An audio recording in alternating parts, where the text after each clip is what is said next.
रोहनिया थाना पुलिस और एसओजी की संयुक्त टीम ने एक बड़ी कामयाबी हासिल की है। चेकिंग के दौरान पुलिस ने 65.772 किलोग्राम अवैध गांजा बरामद किया है, जिसकी अनुमानित कीमत करीब 10 लाख रुपए बताई जा रही है। इस मामले में 3 आरोपियों को गिरफ्तार किया गया है।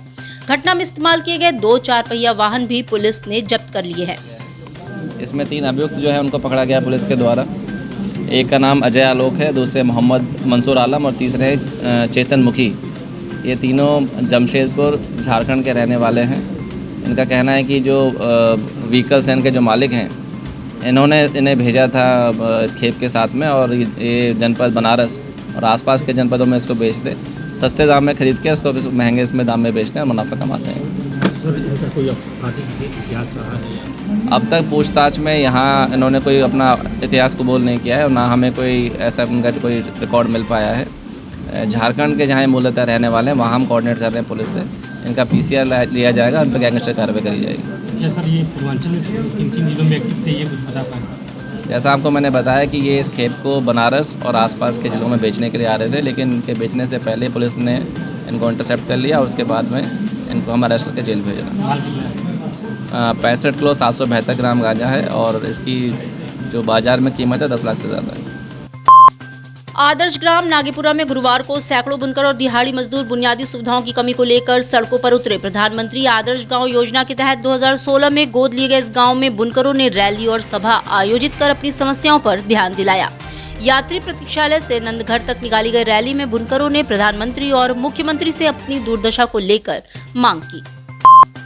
स्वच्छता ही सेवा अभियान के तहत वाराणसी नगर निगम की ओर से सफाई मित्रों के लिए विशेष स्वास्थ्य जांच और सरकारी योजनाओं का लाभ दिलाने हेतु शिविरों का आयोजन किया गया। इस अभियान के अंतर्गत नगर निगम के सभी जोनों में सफाई मित्रों के स्वास्थ्य की जांच और वित्तीय लाभ पहुंचाने के लिए बैंकों ने शिविर लगाए। कुल 1530 सफाई मित्रों का स्वास्थ्य परीक्षण किया गया।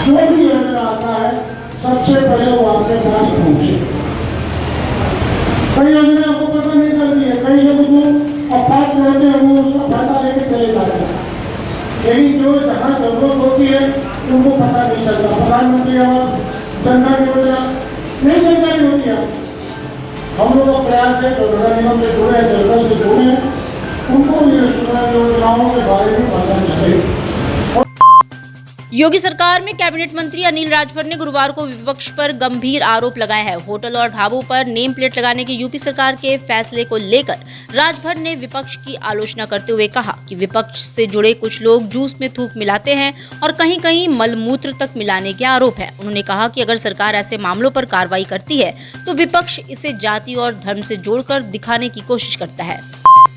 महादेव के शहर में गुरुवार की सुबह से मौसम सुहावना बना रहा। यूपी के वाराणसी में मौसम पूरी तरह बदल चुका है। बुधवार को बारिश के बाद तापमान की गिरावट आई है और गुरुवार को भी बारिश का अलर्ट मौसम विभाग ने जारी किया है। दोपहर 2 बजे के बाद बादल और भी घना होना शुरू हो गए। कोई ऐसी एक्टिविटी है नहीं जहाँ पर कि मतलब बहुत दिनों से बरसात नहीं हो रही है, तो इस मौसम में तापमान बढ़ना बहुत ही अचंभा वाला काम नहीं है। ये ज़रूर है कि बीच बीच में पानी बरसते रहता है, तो अपने का टेम्परेचर तो मौसम का जो तापमान है वो मैनेज होता है। तो अभी बारिश के क्या आसार लग रहे हैं? बारिश आईएमडी ने तो अब धीरे धीरे वो रिट्रीटिंग मानसून को बोल रहे हैं कि अब मानसून लौटना शुरू हो गया है। तो अगर वो शुरू हो गया है तो बहुत ज़्यादा उम्मीदें तो नहीं है, लेकिन अभी 1-2 फेज़ में कुछ पानी और मिलेगा और जैसे हो सकता है कि 1-2 दिन में थोड़ी पानी मिल जाए या आज भी थोड़ा सा पानी मिल जाए, तो इस तरीके से बस। लेकिन बहुत ज़्यादा की उम्मीदें अपने क्षेत्र में नहीं। अब पश्चिम में शायद ज़्यादा है, इससे ज़्यादा मध्य प्रदेश में इससे ज़्यादा उम्मीद है। तो क्या इसको जो है लोकल बारिश कहा जा सकता है? अब लोकल इसको नहीं कह सकते, ये है क्योंकि दोनों तरफ की हवाएं हैं, जहाँ पर भी मिलेंगे वहाँ पर इस तरीके की घटना होगी। इसे लोकल तो नहीं कहेंगे, है तो ये मानसून की ही बरसात, लेकिन जिस तरीके से मानसून की ज़्यादा बरसात होती है उस तरीके से। बागेश्वर धाम सरकार धीरेन्द्र कृष्ण शास्त्री गुरुवार की भोर में वाराणसी के फूलपुर क्षेत्र के ढोरा गांव में अपने शिष्य प्रशांत शुक्ला के घर पहुंचे। शिष्य के विशेष आग्रह पर धीरेन्द्र कृष्ण शास्त्री वाराणसी आए हैं। प्रशांत शुक्ला के विशेष आग्रह पर धीरेन्द्र कृष्ण शास्त्री गुरुवार की भोर में उनके घर पहुंचे। इसकी सूचना उनके अन्य भक्तों को लगने के बाद गुरु के दर्शन को शिष्यों की भीड़ उमड़नी शुरू हो गई। प्रत्येक वर्ष की भांति आगमन सामाजिक संस्था ने अपने सामाजिक दायित्वों का निर्वहन करते हुए अजन्मी बेटियों की आत्माओं की शांति के लिए श्राद्ध कर्म का आयोजन किया। ये बेटियां वे हैं जिन्हें उनकी मां के गर्भ में ही उनके परिजनों द्वारा मार दिया गया। संस्था का मानना है इन बेटियों को जीने का अधिकार नहीं मिल सका, लेकिन उन्हें मोक्ष अवश्य मिलना चाहिए। दानों में उन कन्याओं का आवाहन होता है। आवाहन करने के बाद उनको भोजन, जो उनका विशेष भोजन होता है, तिल हो गया, जल हो गया, इस निमित्त उनको भोजन दिया जाता है। जैसे पितरों को दही पसंद है, केला पसंद है, तो उनके निमित्त उनको भोजन देके उनके मोक्ष की कामना की जाती है। इसके उपरांत उनको जल में तर्पण देते हैं, उनको मोक्ष प्रदान के लिए गंगा जल में स्थान दिया जाता है और इसके बाद ब्राह्मणों को निश्चित तौर पे भोजन दिया जाता है, जिससे कि उनके प्रति उनको पितरों के लिए शांति मिले। जिस कुल की वो हैं उस कुल के लिए भी वृद्धि हो और उनको भी मोक्ष प्राप्त हो। रामनगर की रामलीला विश्व प्रसिद्ध है। वैसे भी यहाँ पर आने वाले नेमी भी काफी संयमित और नियमित होते हैं। उनकी लीला देखने से पूर्व भी कई ऐसे कार्य किए जाते हैं। अन्य स्थानों पर रची जाने वाली लीलाओं से बिल्कुल अलग होती है। ये लीला जितनी अनोखा है, उसे निहारने वाले भक्त भी उतने ही खास है।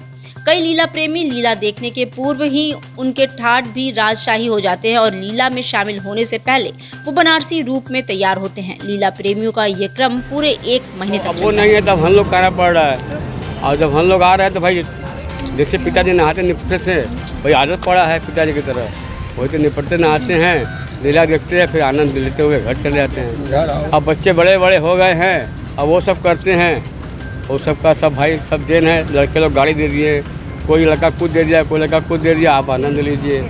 कैसे तैयार होते हैं, कैसे दुकान जैसे दूध मलाई का दुकान मेरा है जगमबाड़ी में।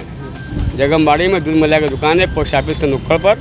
और वहाँ से निकलते हैं हम 2 बजे, घर आते हैं, अपना खा पी कर 3 बजे निकल के आते हैं, रामनगर पोखरा पर नहाते हैं। नहा वहाँ कर फिर 2 ठंडे वंडे पी कर तो उसके बाद 5 बजे लीला में हाजिर हो जाते हैं।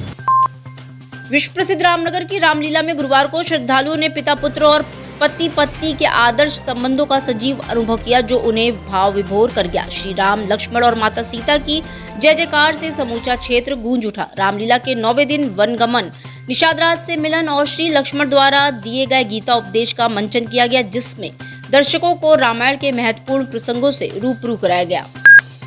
डॉक्टर संपूर्णानंद संस्कृत विश्वविद्यालय का 42वां दीक्षांत समारोह धूमधाम से संपन्न हुआ। इस अवसर पर विश्वविद्यालय के कुलाधिपति और राज्यपाल आनंदीबेन पटेल ने 31 मेधावी विद्यार्थियों को 56 स्वर्ण पदकों से सम्मानित किया।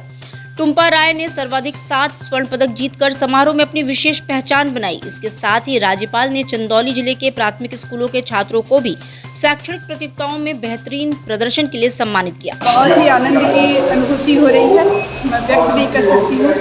और यह मेरे गुरुजी के आशीर्वाद, उनके प्रेरणा, उनके सहयोग, माता पिता के जो है मेरे बहुत ही जो है प्रेरणा से मुझे प्रदान हुआ है। आज राज्यपाल जी आई हैं, राज्यपाल जी ने आप लोगों को सम्मानित किया स्टेज पे बुला करके।